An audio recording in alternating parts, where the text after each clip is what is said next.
This mouse is killing me.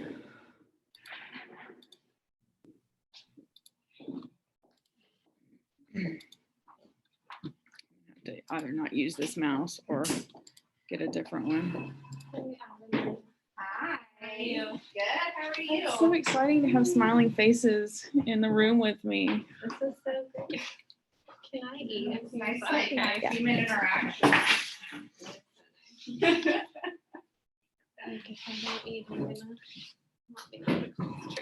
I will tell you guys that I have been vaccinated, so I'm going to take my mask off. You guys do whatever you're comfortable with, either way. But I personally am not going to spit anything on you because they already gave me all my shots.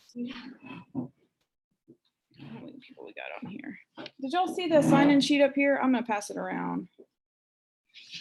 I'll get it. Thank you. Amazon is the best.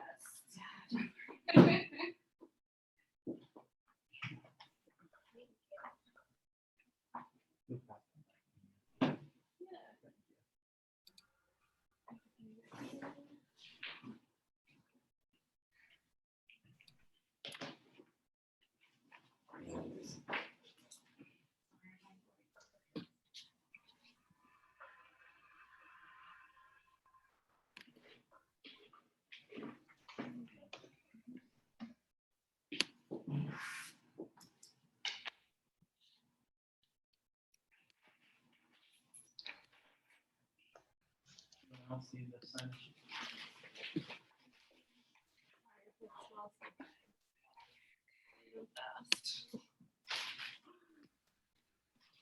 Laura and I love these advice, don't we, Laura? Yes, we do. All you folks that are watching on Zoom, I came in here and tested, and when I was walking around the room, I got the feedback that people could still hear me through Zoom, but if you ever can't hear me or you need me to repeat myself, please just holler and let me know. You guys in here, I hope will be able to hear me. Maybe. I just went through a KW Docusign Train the Trainer course. It was 2 days, all day on Zoom. And at the end, we had to do a presentation in front of all of our peers, which is not my deal. Like, I was not pleased with that. My face was so red when it was over. But I did get I got the designation. So you guys are being taught by a designated trainer for Docusign. But today I mentioned it because today I got my feedback, and they broke it into positives and then opportunities. So ways that I could get a little bit better. And overwhelmingly, my opportunities were that I needed to slow down. So please, and I already said that so please, when I do that, I told Jackie that I'm gonna get me a shot collar and somebody in the room can just zap me whenever I start talking too fast. But please tell me if I'm doing that, please let me know, and I'll for sure try to at least repeat myself over and over and over again really quickly until you get it. Okay, so I think most of you are pretty familiar at least with Docusign. You've been in there, you've logged in. In order for this class to really be helpful, you do probably need to make sure you've already gotten your Docusign account attached to your command. If any of you are in that situation where you don't have that hooked up, let me or Dylan know, and we can make sure and get that working for you. Does anybody have any questions about that particular thing before we get started? Is your Docusign account connected? Do you know the login to it? All that good stuff. Okay. Was that somebody on Zoom? Okay. So the first thing I want to make sure you guys are doing when we're working with our KW Docusign accounts is that you're creating the room from within your opportunity. So that's a big deal for compliance, for making it easier for you later on.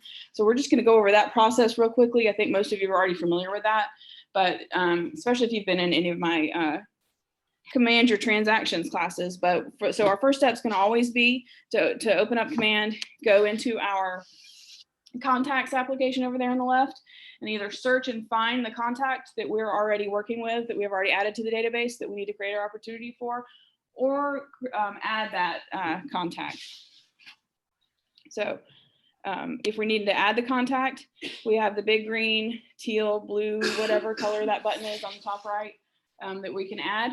In order to get them into command, we have to have their name. That's the only required information to add a contact into command. In order for the contact to be of any use to you, though, we do definitely need more information than just their name. So we want to try to get their email address, of course, where they live. Their home address is really important inside of command because of some of the smart plans that you have access to that can send them some information about their neighborhood. So if we can get their physical address, that's super helpful. But we definitely want to have their name, their email address, and their phone number. And all that stuff populates all the way through into Docusign and throughout your entire transaction management inside of command. So we would just need to input that data one time.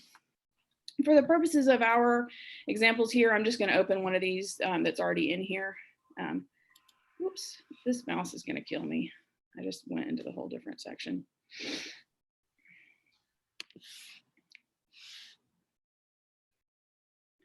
So we have our contact in here, and now we're going to create the opportunity. So I'm going to open up a contact card here if it'll load again.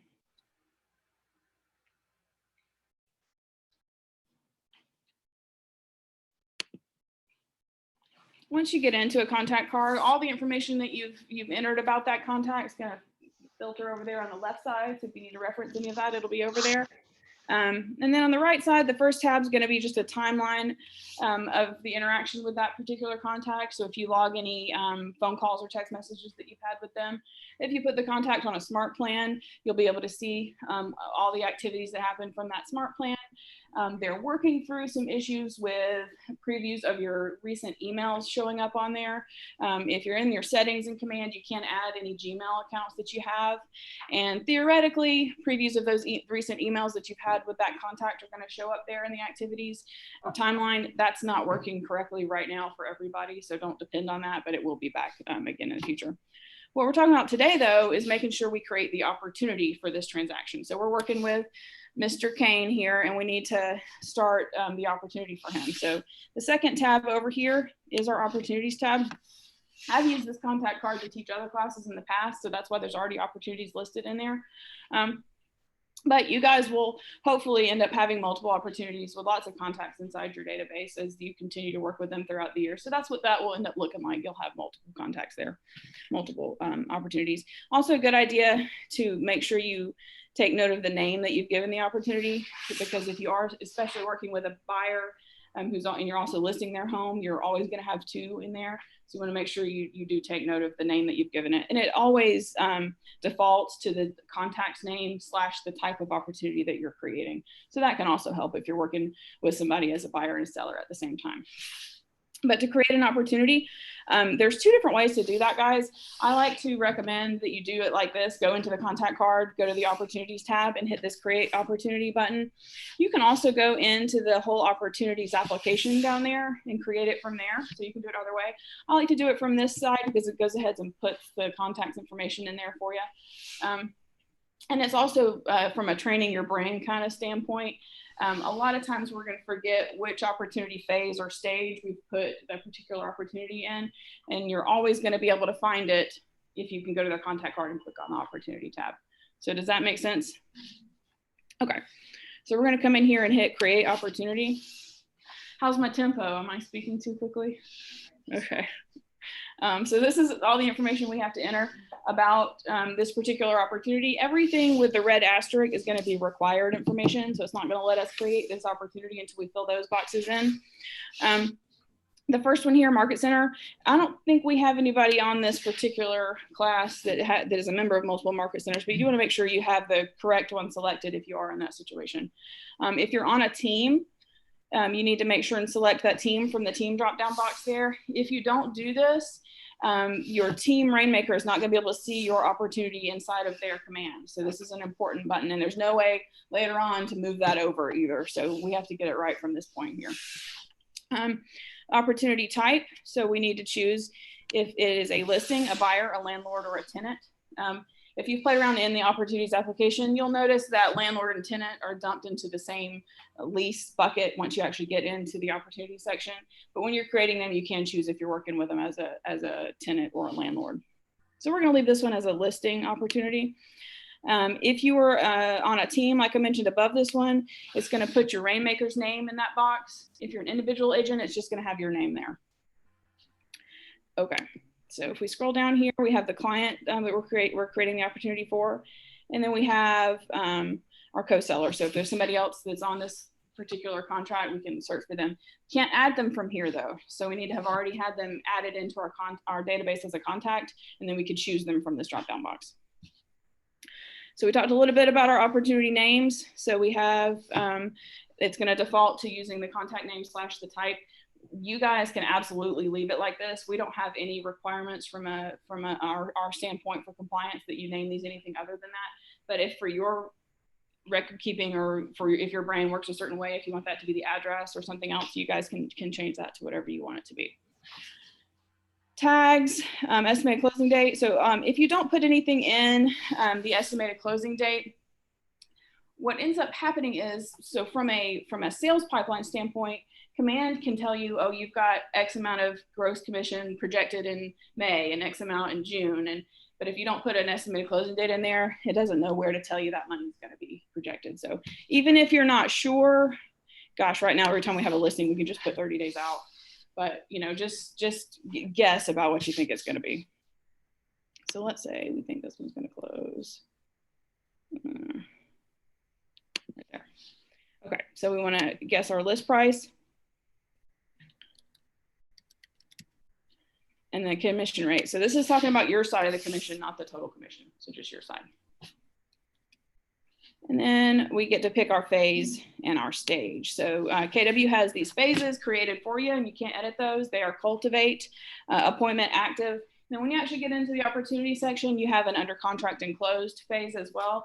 They assume that when you're creating the opportunity, you haven't gotten it under contract or closed yet. And I know that that's not necessarily the situation we're in this market either. But then we have stages that are associated with each different phase that we have in here. You guys can actually edit those stages, create your own. You can actually create checklists that apply to each one of those stages too. So that can be a really good way to create some consistency in how you deal with your contracts and your buyers and sellers. Incidentally, if you have an interest in learning more about that, I go in depth into that in our Command onboarding class. So we do that every Tuesday. It starts over every month, and it's 3 courses. So if you have an interest in Command onboarding or learning more about all of this mess, you can hang out with me in those. Okay, I think if you're in a team environment, there might be one more box down here where it asks you if you want to add an assignee or someone else that'll have access to this information. So that would be there if you're working in a team command. So we're just going to go ahead and hit create. And now we've created another opportunity for Mr. Dean Kane. It's been kind of slim pickings for him since Lewis and Clark, so this might be good. Okay, so right now we're still on our contact card. I'm gonna go ahead and just click on the name of our opportunity. It's gonna open the opportunity for us, if I can click.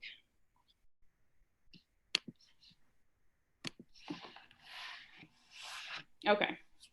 So this is as far as Docusign is concerned, the reason I'm going through all of this is because it's super important that you guys do all of this and don't go directly to Docusign to create the room. We want you to go through this workflow because it makes, when it gets to compliance time, it makes your Docusign room attached to your Command opportunity, so you don't have to download documents and upload them back. So it's important that we do it this way. To create our Docusign room, we can go directly to the Documents tab here. I will tell you from a auto population standpoint, this would be a good time from this details tab to go ahead and enter your property address here. We can do that by just hitting the little pencil there and searching for it. This is a Google Maps search. So most addresses you're going to be able to find in here. The exception is going to be new construction. A lot of times the new construction addresses have not populated into Google Maps yet. If you find yourself in that situation, you can, sometimes it'll let you hit the space bar a whole bunch of times and then you can enter the address and it'll force it in there. So try that if you cannot find the address that you're trying to put in here. I'm gonna put my address because my house is really old and it's definitely in here. Okay, so then I can just come down here and hit save. And that information populates in here. It also shows up here at the top. If this is our listing and we hadn't done that yet, after it gets in the MLS, we also could have clicked up here and chosen the property from the MLS listing. So the ones that are filtering in from KWLS. So we could do that as well. But let's go ahead and get into Docusign. Before we get in there, if you did want to enter any more information into this details tab, some of this will populate into Docusign to save you time typing it in again once we get in there, but you don't have to do that. So we're going to go to documents. This is, of course, where we submit all of our documents for review to the Market Center. So these, because this is a listing opportunity, we've got 3 different checklists over here. And the first one is our listed checklist. So this is where all the documents go that you submit for review to the Market Center when you get a new listing. So it's either a required document or conditionally required based on what it is. And it tells you what conditions would need to be met in order for you to have that document. And then when it goes under contract, we also have a second checklist there that you can go to and upload all of your documents for review here. If you're not using Docusign and you just need to upload a PDF, all you have to do is click on that add a file button over there on the right and then upload it from your, download it, upload it. Yeah, upload it from your computer and you can submit it for review to us there. But what we're talking about today is Docusign. So for the most part, we're about to leave Command and not come back. Does anybody have any questions about what we've done so far before we? Okay, because we are going to come back in here and show you how to select those documents to submit them for review, but we won't be back in Command for a while now. So if we need to start our documents and create them, get them signed by our client, we want to hit this start a transaction button. And that's going to start a Docusign room for us. You've already logged in to Docusign before in this browser session. It's not going to ask you to sign in again, but it will the first time, every time you use Docusign in a browser session, it's going to make you log in. So if you're playing along at home, let me know that you're ready to go and where your screen looks something like mine. If you've not created that Docusign account and connected it, like we mentioned before, this won't work for you right here. So this will be a really telltale sign that we're in over our heads if you don't get to this screen right here. Okay, so this is a Docusign room. So what we'll see across the top here is the name that we gave our opportunity. If we estimated a closing date, that's going to show up there. We also have this ID number, and I'm going to talk a little bit about that ID number later on. Docusign has a pretty cool functionality where you can email documents directly into your Docusign room using that number right there. So keeps you from having to download and upload again. It is cool. And there's also, and I don't have my notes here in the exact word that you're supposed to type in there. I'll have to find it and come back up here and tell you guys, but it'll also allow you to, if you want to keep a record of an entire email conversation, as far as like just to have it about a transaction, you can email those to in here as well, and it'll save that for you as a PDF, and then you can upload it in Command if you want to, all that kind of stuff. So when we create a Docusign room, and hit that button, it opens us up into the Documents tab. And we're going to talk a whole lot about the Documents tab in just a minute. But this is basically where we're going to add all of our documents that we're going to be working with. But I think from a workflow standpoint, every time you click that Create a Transaction button and you go into a new Docusign room, the very first thing you need to do is go into the Details tab up here on the top left. So this Details tab is something that has required me to retrain my brain a little bit.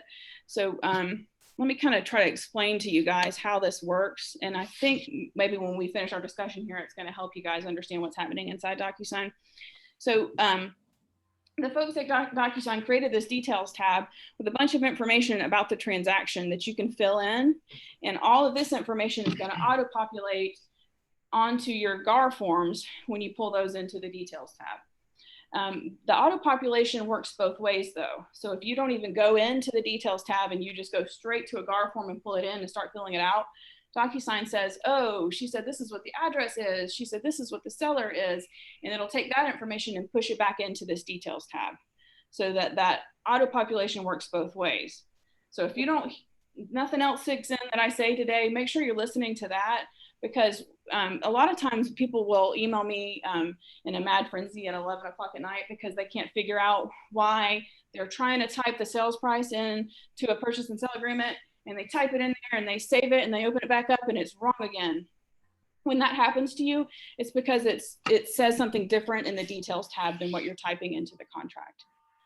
So it could be, let's say, for example, you filled out a counter offer and you wrote in there that you wanted the sales price to be $300,000. and then you got a counter offer back, and they said they wanted it to be 310, and then you're writing a counter offer again, and you want it to be 305, and you type in the 305 and hit save, and Docusign keeps saving the 300, because when you typed the 300 in as the sales price the first time, it saved it in this details tab. So when that happens to you, don't get frustrated and mad and cuss at Docusign, call me and ask me what's wrong with it and that you hate it. Just go to the details tab and type the 305 in there, and then it'll save it and it'll be in the right way. And I wish that it would take command and understand that you're overriding what you wrote before, but right now it doesn't do that. So just make sure if you're noticing I'm saving a document and it's not saving my changes, what's wrong with it? It's because there's contradictory information in the details tab, and we need to go in the details tab and change it from in there. But when you first open this details tab for the first time, I would strongly recommend that we come in to all of the participants in the transaction that are going to be listed over here on the right side and enter their name and email address. Some of that is going to auto-populate from our opportunity. So if we had already put in their name and their email address in command, all of that should pull over in here. But if you notice, we did enter an address in our command and it's not entered in here. They flipped that off for a little bit and they're waiting to flip it back on. So sometimes you're going to notice that does push over and sometimes it doesn't. So don't depend on that address coming in automatically. Right now you might have to come in there and type it in. What I have noticed in testing that is if you add the address using that KWLS link at the top of the opportunity name after it's already been in MLS, for some reason that seems to be working better to push the information over. And I can't quite figure out why that would be, but if you need to edit anything in here, we come up here and hit the edit button, and that'll open up all these fields for us to type in. So I'm going to come in here and put an email address in for Dean. That's not how you spell that.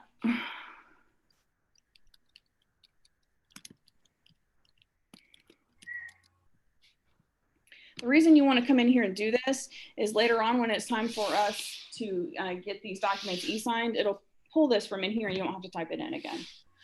So let's go down. It should go ahead and already have put Matthew in here as the listing agent and his contact information. So you can add additional information in here if you wanted to. Something else I want to make sure you know about the details tab is that you can see a lot of information on here, but Docusign actually captures a lot more information than they show you on the details tab. So this stuff is just the stuff they think you might easily be able to fill out, but there's tons and tons of other information that Docusign captures when you type it into forms. And that's going to come into play a little bit later when we talk about static templates that they've created for us to use in here now. Because I know there's tons of information on, like buyer brokerage agreements or listing agreements that you guys type in exactly the same way every time. And in Dotloop, we used to have the ability to create templates and we could pull those quickly and we didn't have to retype all that information in anymore. But Docusign has not had that capability until about the last month and a half. So we have that ability now. So I'm going to show you how to do that in just a minute. But it's tons of information that we can add to one of those static templates and it'll be applied to our details tab. So every time we pull new forms into Docusign in our documents tab, all that information will auto-populate on there for us. So it's going to be a big time saver. Okay, so any questions yet about the details tab? Okay. So at the bottom, you know how it automatically populated Matthew's information? How come mine, it never wants to populate the address? Like I always have to put that in myself. Where exactly am I supposed to type? There's a couple different, so if you come up here to the top here and click on your initials, and if you've uploaded a picture up there, your face will be there. There's two places in here that you can add information about yourself, both under preferences here and under manage profile. Also, if you guys are noticing when you e-sign, if the timestamp is a central timestamp and not Eastern, you can change that in your settings in there too. We changed it from our Market Center account probably about a year ago. And it's my understanding that most everybody that we added after that has the correct time zone, but anybody who already had a Docusign account before that might need to come in here and change that so that if you know what I'm talking about, that it puts the date and time. If you put so that some people were showing like Mountain Time or Central Time, and we want it to be Eastern Standard Time. That's under our preferences. And there's two places. It's both under preferences and under manage profile. And I don't know which of them changes it for the e-signature stamp. So I just tell everybody to change it in both places. Also, if you've noticed, every time you go to a different browser, it makes you send an email to your email in order to get into your DocuSign. Have you guys noticed that? You can also change that, turn that off under this manage profile section. So there's a place in there that you can turn that off.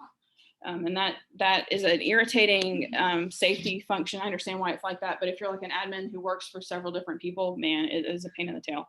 Because you got to have that person on the phone, like, it's going to send you an email, please forward it to me now. And then like 2 hours later, like, I forwarded that email to you. Well, that doesn't help me at all anymore. It expires in like 10 minutes. Yeah. So that MLS ID, like I've been typing in, depending on what MLS, I've been typing in like GA MLS and then the number. Is that what people do, or is it? So that auto populates onto the forms, like, the purchase and sale agreement has a blank on the top that asks for the MLS number. You probably don't need to put in which MLS it is, because most agents know which number starts with which. So, yeah, and that doesn't populate automatically yet either. Okay, so anybody on Zoom have any questions about the details tab?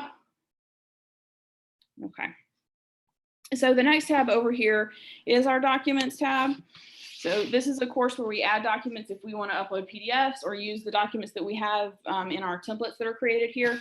Adding a form is very easy. If it's just a blank PDF, you can drop it right here. This is a drag and drop field here, or you can click on your add button up here on the top right and upload from your computer.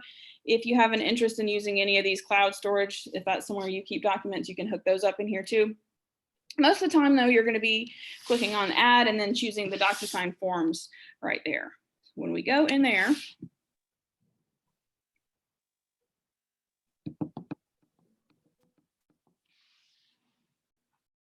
we're going to see two drop-down menus. The top one says you have to choose between DocuSign forms libraries and forms groups.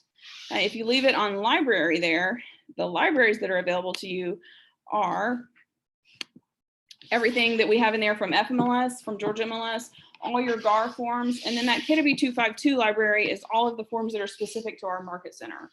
So the form you use to turn in earnest money to us, the DA request form, all that cool stuff is in there. But if you changed this top drop down to forms groups, we went in and grouped together some forms that are you're most likely to need to use in a transaction. So we have buyer agency forms, listing forms, and under contract for residential detached. So those can be quick reference to get the right forms that you need if you don't feel like filtering through all of the forms that are in the GAR library. So like, let's see, we're working with a listing here, so we can go to listing forms, and that's all the things that you're most likely to need when you get a listing signed. So you could just select all of those and it would drop them right into our let's just do that, select all. No, I don't want that. This one's not a subdivision, so we're not going to get our community association disclosure, but we want our listing agreement. We're going to say it's not built prior to 78 either, but then we'd need all the rest of these. And then we're going to hit add. So while we're, go ahead. Can a team admin create a team group folder? No, those are created by us on the market center side.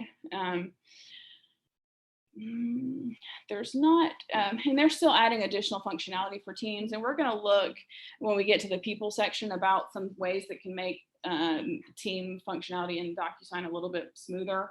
But they don't have at this point groups or any kind of templates that are shareable to different team members. So if you've been in here much, you know that there are two different views that you can have inside our documents tab. This is the grid view, and you can toggle between them up here at the top. So that's grid view, or you could click on our list view and it lists them up like that. If you were a big dot loop person, this might look a little bit more familiar to you than the big boxes. So you can change it to this if you prefer. I, for whatever reason, like the grid view. Something else I'm going to note. So for me, this made things easier. Up here at the top, we have two drop-down menus. This first one is showing you how the documents are going to sort in here.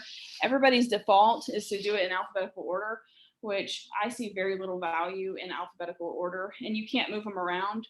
But what I have changed mine to is added newest.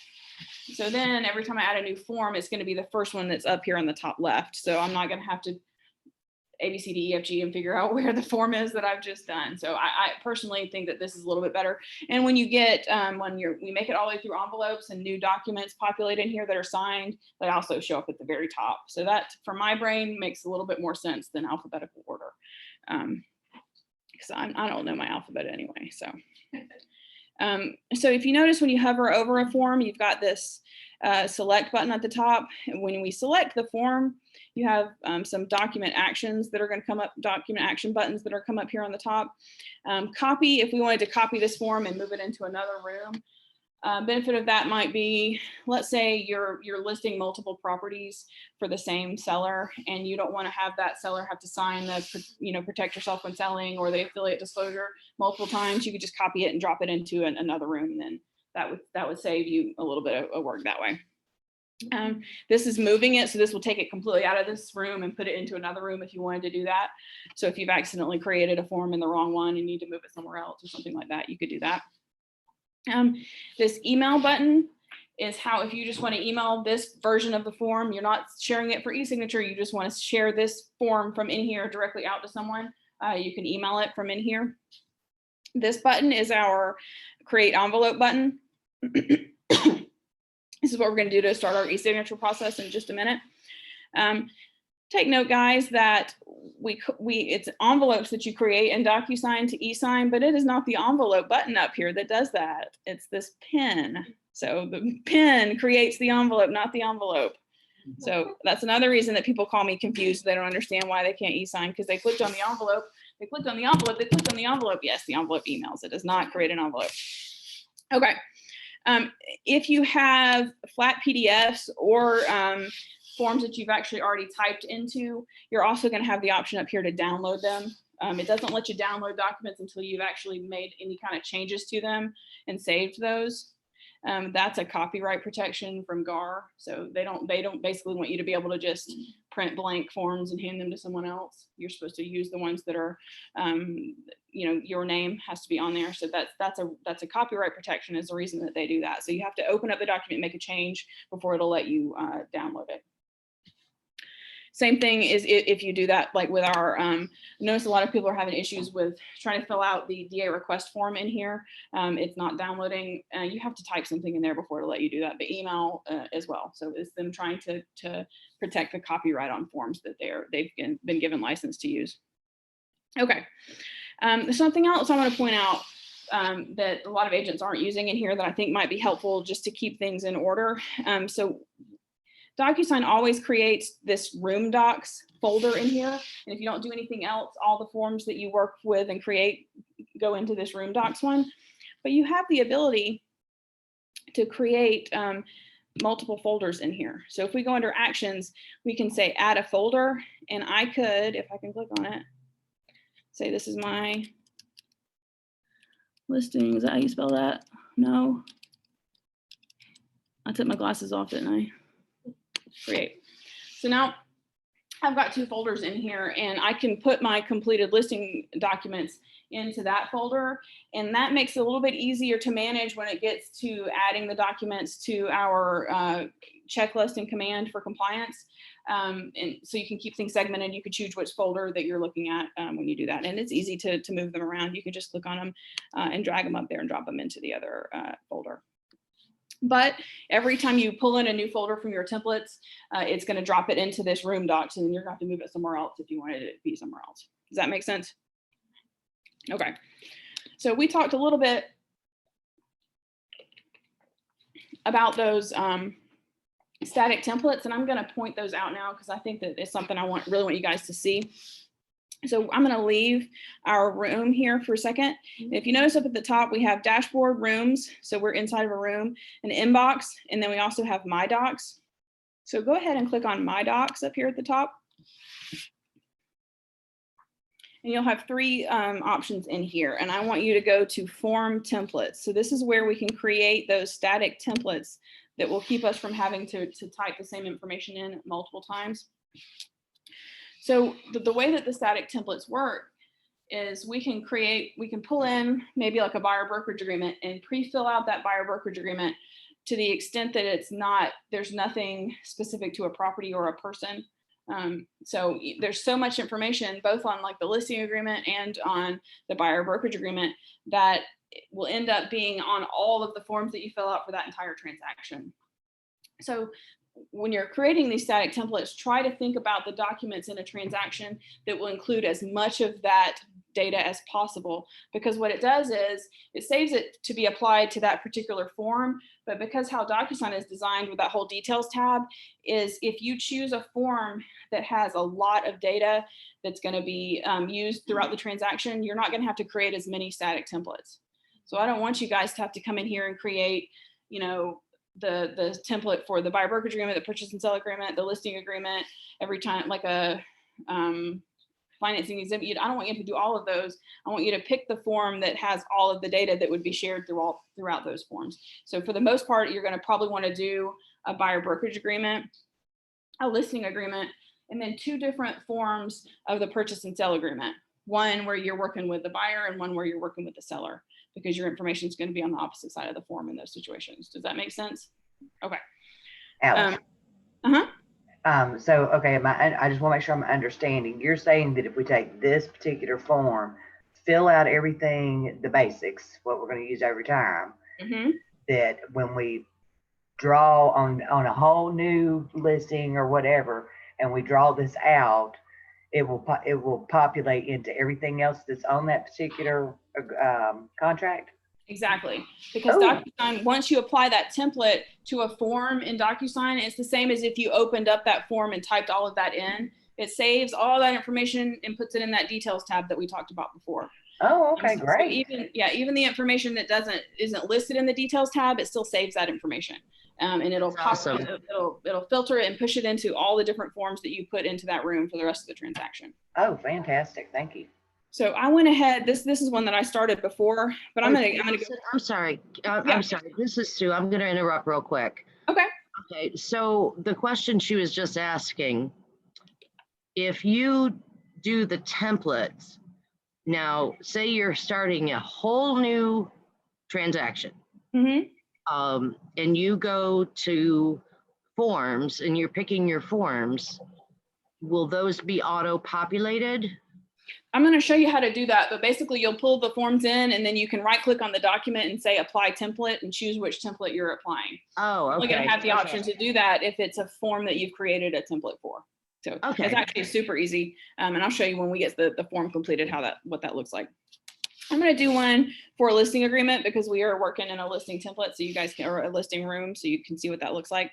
So we're going to come up here in the top right and hit create form template. And we see those same options for a form library in here. So I'm just going to change this to my groups that I have selected. Look at my listing forms. And so I think we all agree that probably throughout the life of a listing, the listing agreement has the most information that would be applicable to the rest of the forms in the transaction. So that I definitely would recommend that you create a static template for your listing agreement. So I'm going to click use. And it's going to open that form for us to start filling out. So the first thing you probably want to make sure you do is rename this template if you want to. The only reason I would think that was necessary would be if you're going to create multiple versions of that particular template. So like if you get when we get to the purchase and sell agreement template, for example, you're going to want to have 2 of those, like I mentioned, one that when we're working with a buyer and one when we're working with a seller. So you might rename that listing or buyer or however to make it work for you. Does that make sense? Okay. So now we're looking at our listing agreement. I'm completely blind, so if you guys didn't know, there is a zoom in button up here at the top, so we can zoom in and actually see these things. So there's lots and lots of data on the listing agreement that we fill in exactly the same way every time. So maybe you're somebody that gets the legal description attached to there. You could go ahead and fill that out if you wanted to. Some of it, of course, is not. Some of it is specific to the particular listing, but a lot of it isn't. So for example, you guys are always gonna put their property in Georgia MLS. Every one of you can go, but every listing you get in Georgia MLS, you don't have to put FMLS on here yet. If you're somebody that works up in Habersham, and you could just add that if it ends up being a listing that's in the required FMLS area, but I'm going to put that in there for me. So anything that we want to fill out that's going to be the same for every time we get a new listing, we're going to go ahead and fill it out on this form. So let's scroll down. Where's our protected period? So, and you know, I know sometimes this doesn't end up working this way, but we could go ahead and fill this in so that if we are able to get this, we won't have to change it later. So let's say we don't offer, I can't scroll down. So I don't work in any kind of Apple computer ever, except for if I'm training. So you guys get to see me struggle through trying to figure out how to make it work. So we don't offer sub-agency here, so we definitely want to get that checked. I would probably go ahead and check this one, and you know, but that's a discussion you need to have with your sellers if they're going to allow you to work as a dual agent in the transaction. Let's scroll down. The big help is definitely going to be on the signature pages of the forms. But sometimes I know you guys have like particular special stipulations that you include in every time you get a listing, that kind of stuff. So we could fill that in if we want to have that available. We definitely want to go ahead on this and say we included the protect yourself when selling real property. If we're filling out a buyer brokerage, we also want to check the what buyers should know about floods. Whoops.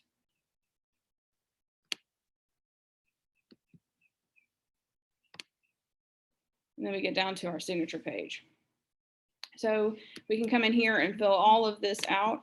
And, you know, some of this does auto-populate now if you have it saved about yourself in here, but definitely not all of it. So like the board information, all that doesn't populate in there for us now because it's not information that's collected in the details tab.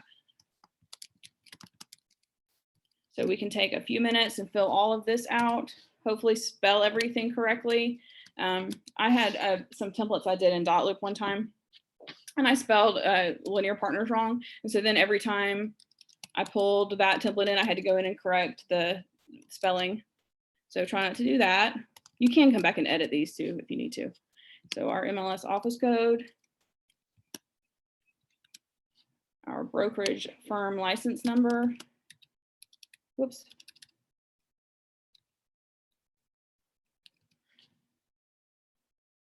So all of this stuff, we will never have to type in again once we've created these static templates.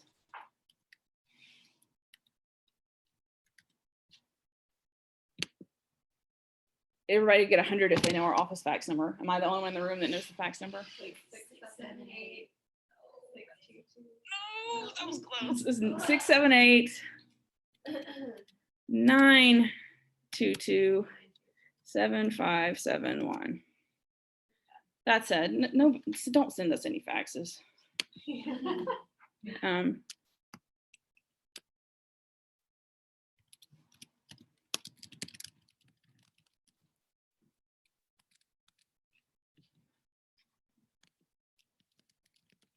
It's not spelled right.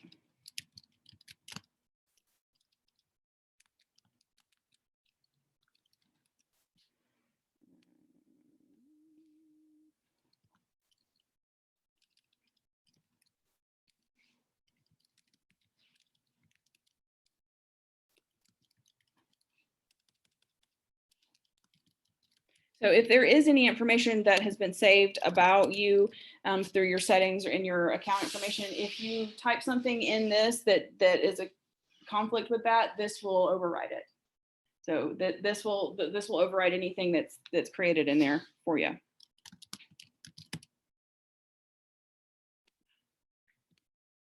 Whatever its license number is. Okay, so now I'm going to come up here to the top and hit save and close.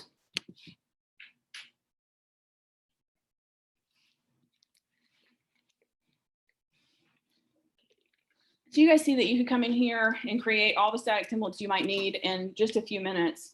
And it's going to save a bunch of time for you later on when you start using the system to create your contracts. So I'm going to go back up here to the rooms tab. If you're not familiar with the rest of the rooms accounts and command beyond just being inside the room, this is where you can see all of your rooms that you have in here. You can search for them by name, by a client name, all kind of stuff. So, but this is, they sort automatically by newest. So we're going to go ahead and click on that one and open it back up.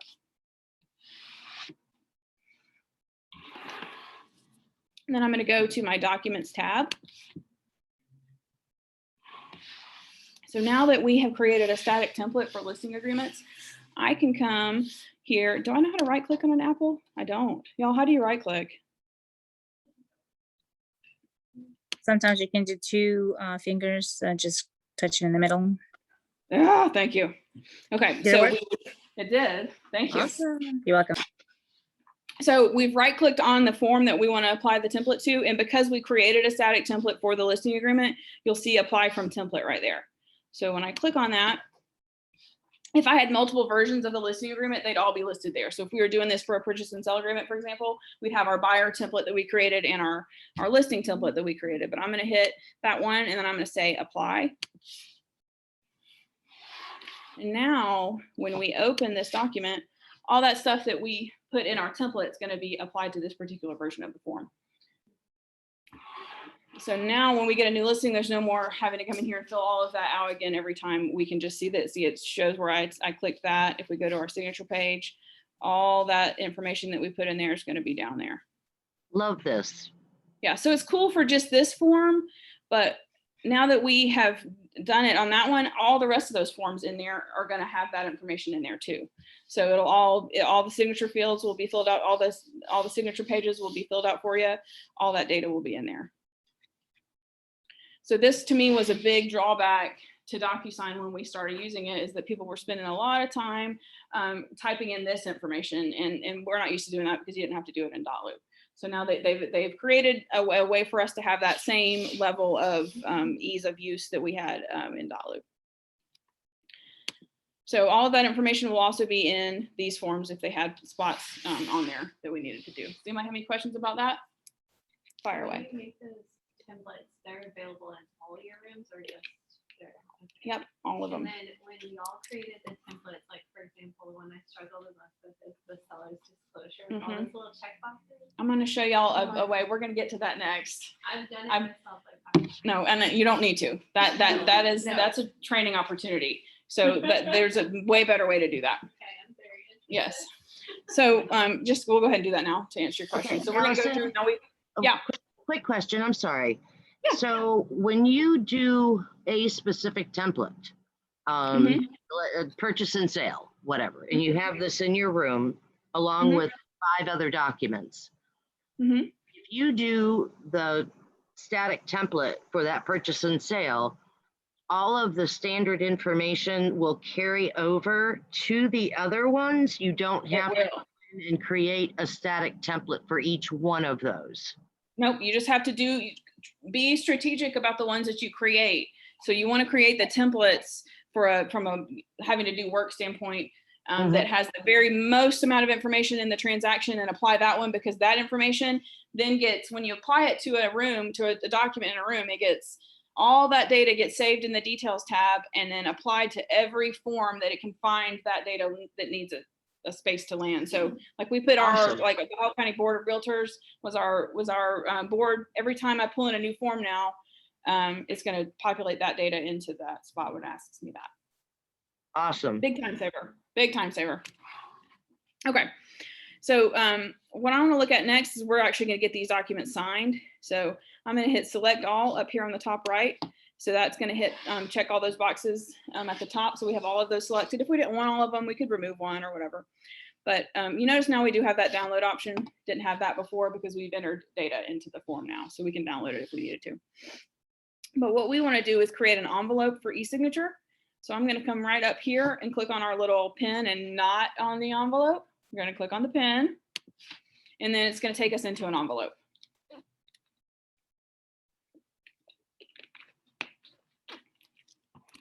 So y'all, I definitely recommend that you always rename your envelopes. Occasionally you're going to have multiple envelopes out at the same time, especially in the world that we're living in now. A lot of times you're still going to be getting your listing agreement signed, and you also might be working on the contract. So if 2 envelopes are out at the same time, it is really difficult to understand what's happening with those from our envelopes tab if we don't name them here. So I'm going to go ahead and just name this listing forms so that I'll know that this is the envelope that I need to keep an eye on to make sure it gets all the way through, so my listing forms are signed. So here's all our documents here. If we wanted to move them in a different order, we can do that from here. So let's say I want the disclosure to be second and the protect yourself to be third. I can just drag it and drop it and it goes in that order.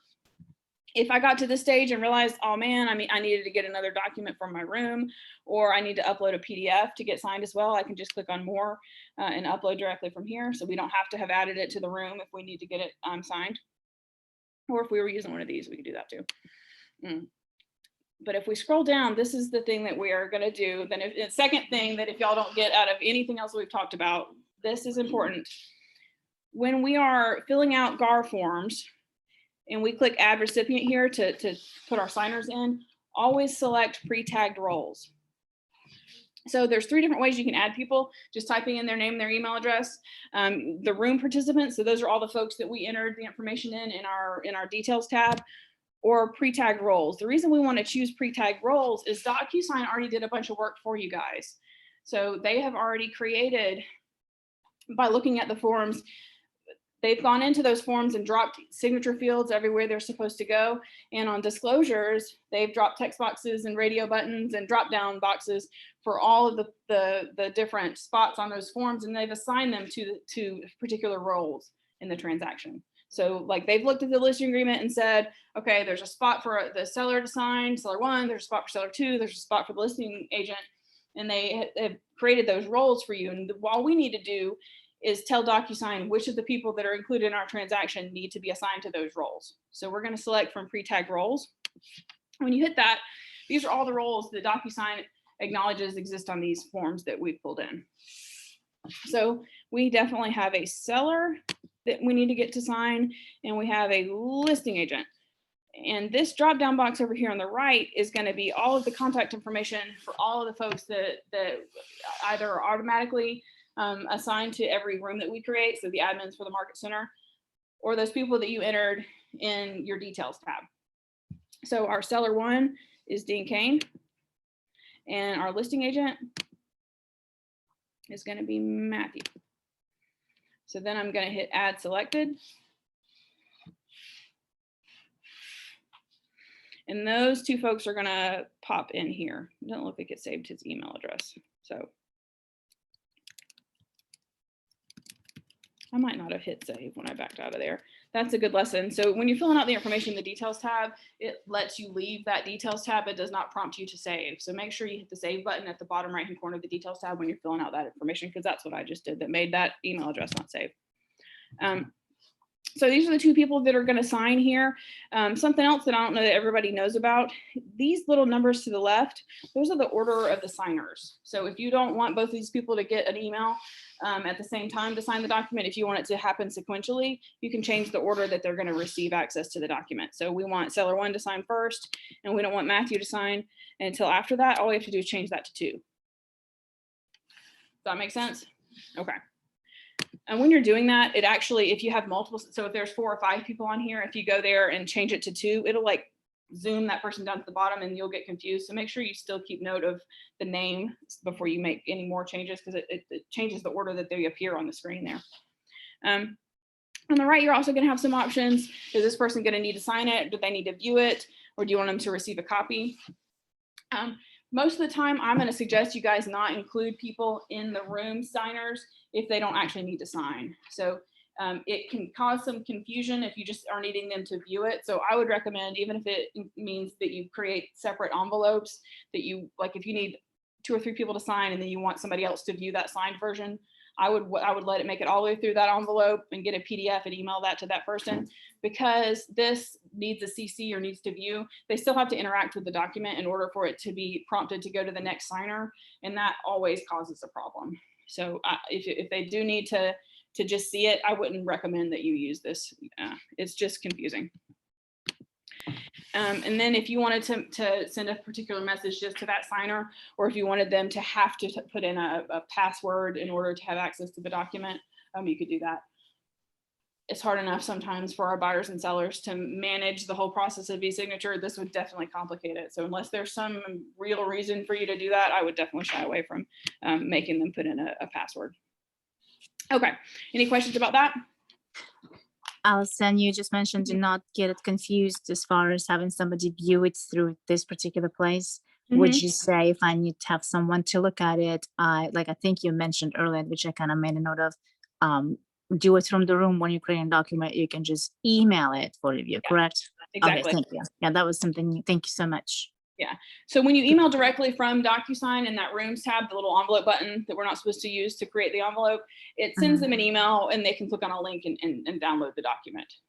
That would just be a PDF. They could check it out that way. They don't have to create an account or sign anything at all. Yeah, I was doing it the other way, like you were saying, do not do it. That's what I was doing.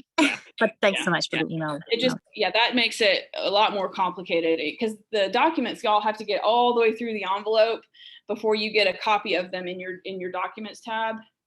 And it definitely will happen that we've got 3 or 4 people that have to sign a document, and number 3 is really confused person that cannot figure out e-signature, or you're just trying to let them view it and not sign anything, and it gets confusing. So if we can reduce, first of all, the numbers of signers per envelope, if you're able to have that, keep that down, and that might, an example of that might be your co-op agent doesn't really need to be in the envelope. I would not recommend that you do that.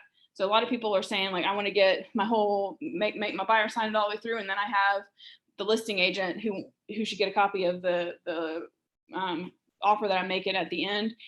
I wouldn't recommend that you do that because they're not going to want to sign it anyway. They're going to want to show it to their client before they sign it. And if you're waiting around for them to do that, you're not getting your PDF copy of the offer that you've made. So just leave those folks off. And then when you get the PDF, you can just email it to them, because most people prefer to get their offers that way anyway.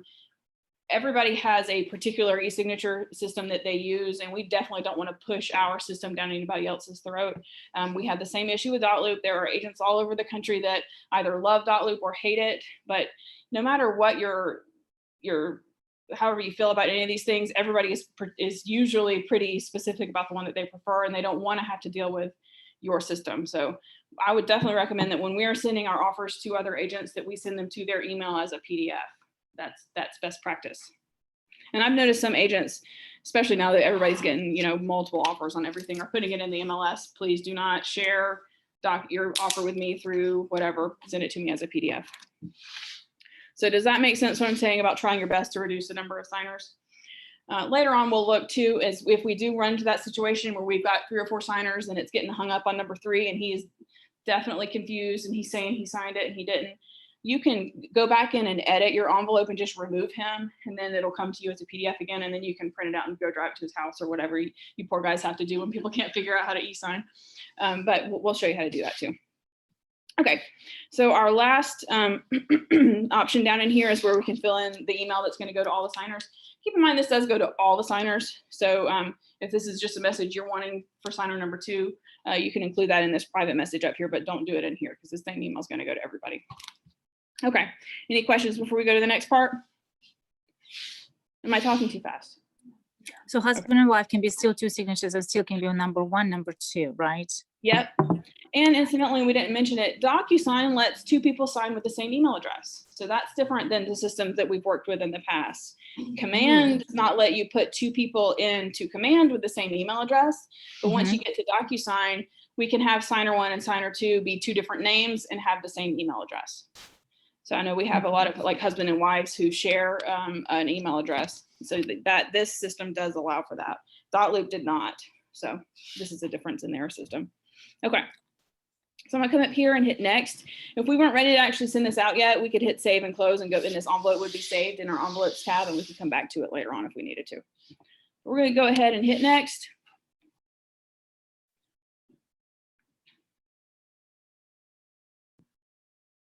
Y'all, I made a lot of fun of Kim Yarrington about wanting this big stand-up desk, but it's really nice. I like it. Okay.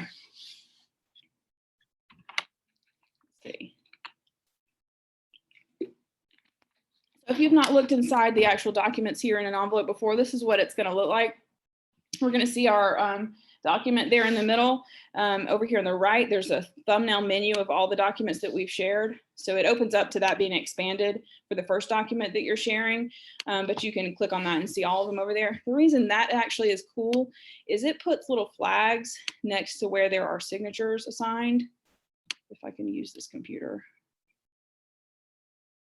I swear I can use a PC with my left hand better than I can use an Apple with my right hand. But you see that little flag there? That's letting us know that we do have some signatures assigned on that. So, but over here on the left side is where all the juicy stuff is. First thing on the top left is going to be a drop-down menu with all the signers that we've included in this particular envelope. And each signer is assigned a color. So the seller, every time he has something that's going to be assigned to him, it's going to show up in that yellow color. Everything that Matthew has assigned to him is going to show up in the blue. And if we needed to add additional things, all those options are over here. So if there was an initial or something we needed to add, we have the option over here to do that. But I'm using the pre-tag. That's nice. see, Yeah. pre-tag rolls, y'all. That's nice. It really That is. was through and, like, flip it back and It makes forth. it so much easier. Wait till we get to the seller's disclosure. But I'm gonna close this up here and show you the seller's disclosure. So That was great. I used that last night. So this part you would have been filling out when we were still in the documents tab, but look down here. Oh, all the fields that the seller has to fill out are already on here. So we don't have to drop all these text boxes in anymore. We don't have to put all these anywhere. If you do notice any of them in the wrong place or something, you can still move them, or you could add additional ones if you wanted to fill something else out. But so all of these are going to be assigned and available to the seller when it comes to him in his email. So if any of y'all have come in here and dropped all these text boxes in there and done that, I have done it a lot and it was not fun. It really pretty much made it where you couldn't use this to get this. I would just email it to them and have them fill it out by hand and email it back. But this is super easy. The sellers that we've worked with that I've talked to about it are having a pretty easy time coming through here and filling it out. If you notice, when we click on one of these boxes, some different menu items come up over here on the right. You probably, for the most part, aren't going to have to deal with any of this. If you needed to fill out one of the boxes, you could type it in that box. But up here are the options to make this box required or not required. So that's the only thing that if you did want to edit anything about what they've done on here is you could come in here and make some of these text boxes or things required for them to fill out, because we don't want people to leave the disclosure blank, and they are inclined to do that. So if you did want to come in here, and you could grab multiple boxes at the same time by just doing that. It's hard on my computer, isn't it? Yes. I'm really displaying a lot more talent than you think I am, Yeah. but we can make those required if we wanted to. You don't have to. And if you I would think if you told your seller, please fill out all those blanks, they were mandatory, they would hopefully do that, but not always. And some of these explanations, they don't have to do that if they didn't check anything on there. So you might leave those as not required. But we do need to, down here on our protect yourself, brokerage requires that you get this initialed by your sellers. Where is it? And because there's not actually an initial or signature block on there, Docusign doesn't recognize that it needed to have dropped those initial fields in here. So this is the one thing you are going to have to manually drop in here. So we can come over here to the initial option on the left and click on it, and then drag it over here and drop it there. So any questions about that? And our sellers, our affiliate disclosure should have the signature field on there too. Yep. Okay. So everything that we needed to get filled out is on here, and all we have to do now is just hit send. So if you've been using Docusign to do the seller's disclosures and putting all those in there, this just took a lot less time than it has in the past. But all just because of the pre-timed roll. Like that's what I've been missing. Yeah. It's like saving 20 minutes. Well, and even if you're not, even if you're not doing the seller's disclosure, you don't have to drop those signature fields in either. So it does all of that for you on all the forms. Definitely, I would recommend that you check and see where it put the signature fields, because I've noticed sometimes it'll I'm kind of anal and I like things to be like perfectly lined up, and sometimes they'll not be exactly where I would put them. So you can move them around. Or like that date is always like extra long. Like, oh my God. Yes. Yes. And the date when it just is long, I wish it was. Like so face I don't that. know. I don't know. I actually, and if you are working with any particular forms and when you're typing in them, you notice that the boxes that you're typing in are in the wrong place or anything like that, let me know, because I have a feedback way to DocuSign that I can give them that feedback and they can fix those forms for us. But I've not necessarily been in all the GAR forms and I don't see all of those like you guys do. Yeah, like best practices for Mhm. like binding when you bind it. I just put the normal text boxes in there because like if you were to do the date, for example, it just goes over all the. Yeah, and that date signed, it has the date and the time, but it automatically drops on there when the person signs it, and that's not necessarily the binding agreement date because it needs to be like when it's acknowledged that it's been received back. Right. So and we didn't talk about that when we were in the envelope, but that might be a really good reason to add yourself to the end again. Is put yourself as the last signer again, even if the only thing it is that you assign to yourself in there is the text boxes for the binding agreement date. Or you could do it, put it in an envelope and do it after too. So, and just have yourself in there. Any questions about that? Okay. Does all of that, do we feel like we learned more about this than we knew before? I want to show you guys one more thing. This people section here, we talked a little bit about the team environment and the things that you could do in here. You have the ability to invite folks in to your particular room and give them different permissioning. So either they can see the documents, they can create documents, they can share documents. And then you have the ability to choose whether or not you want them to have access to all of the new rooms that you create or just to this one. So if you're working with an admin or a agent that you co-op with 50-50 all the time or something like that, you want them to have equal access to all the rooms that you create in DocuSign, they now do have the ability for you to do that.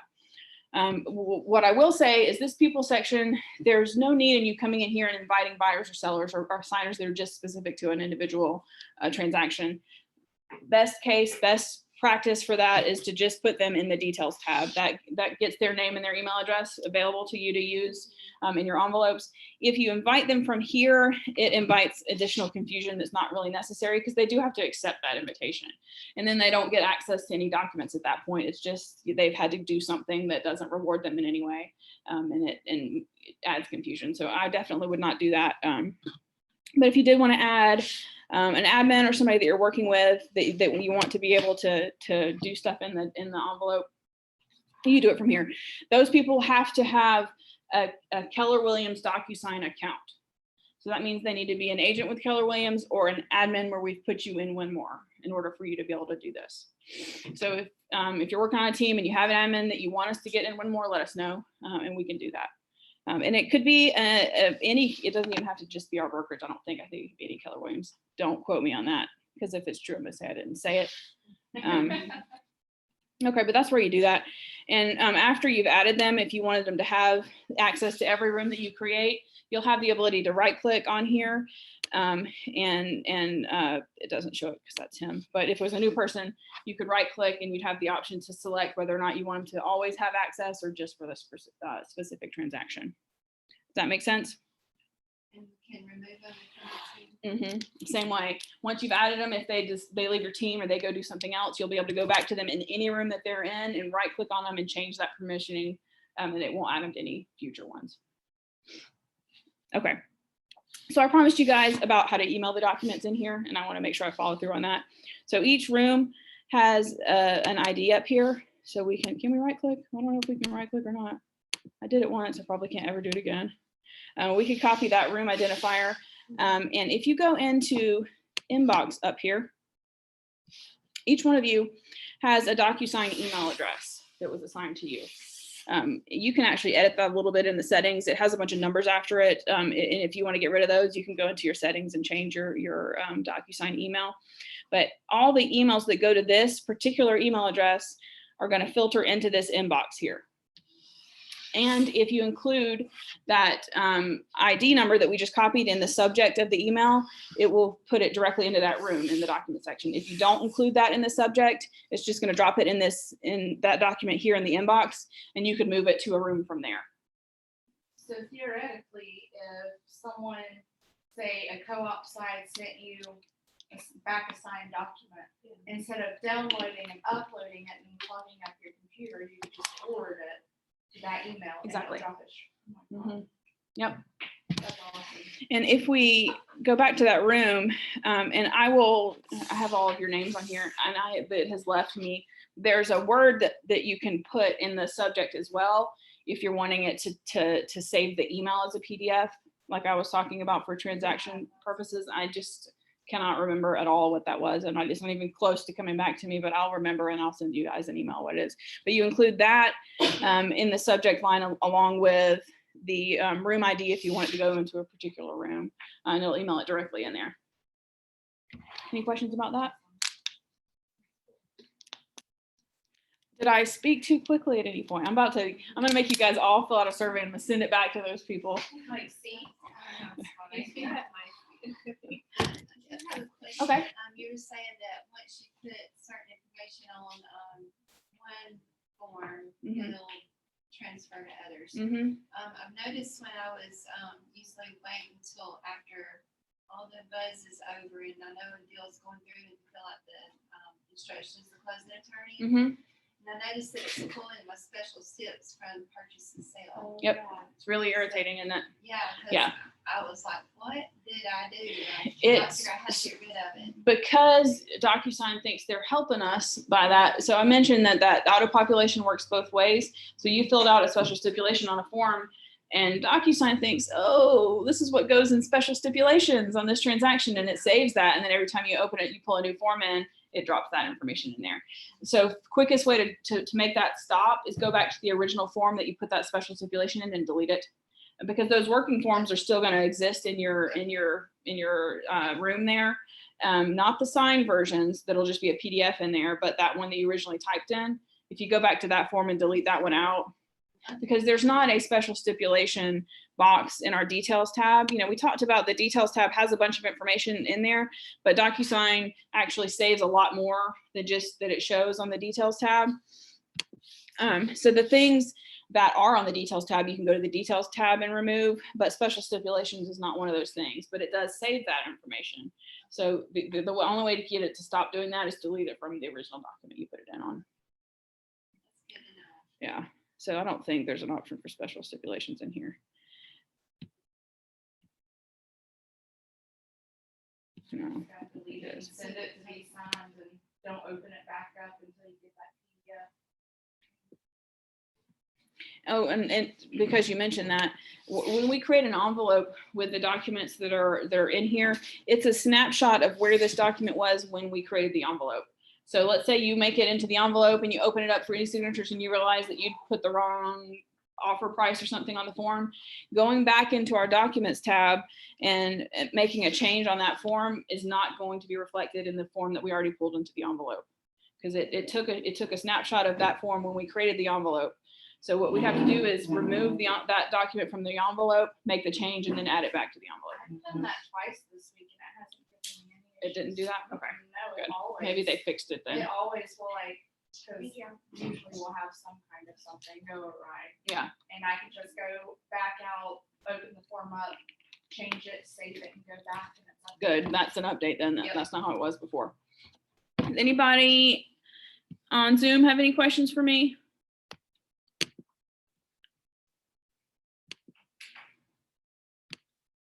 Anything? I'm excited to learn about this whole, template thing. That just really tickles me pink personally. Yeah, it's a big time saver. Yeah, and going in and doing that, taking 10 or 15 minutes to get those filled out is going to make the actual contract writing go a lot smoother moving forward. All right, guys, let me know if you have any questions, and we're going to try to do something along these lines at least once a month. Because DocuSign is really still being developed for us. We're getting new utility and new functionality in here all the time. And because I'm a DocuSign train the trainer person, they're actually sending that information to me. So I'll get to know when it happens. So thank you all for coming on here. And I'll see you guys later. Thanks, Allison. Bye-bye. Stop share. I can't use this computer.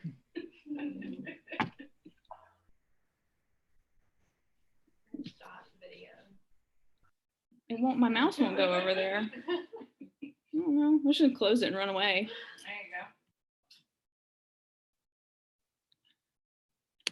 Put this up here. Let's turn that off. Maybe it's doing that. That's what it is. All right, guys. Oh, it's still being up there.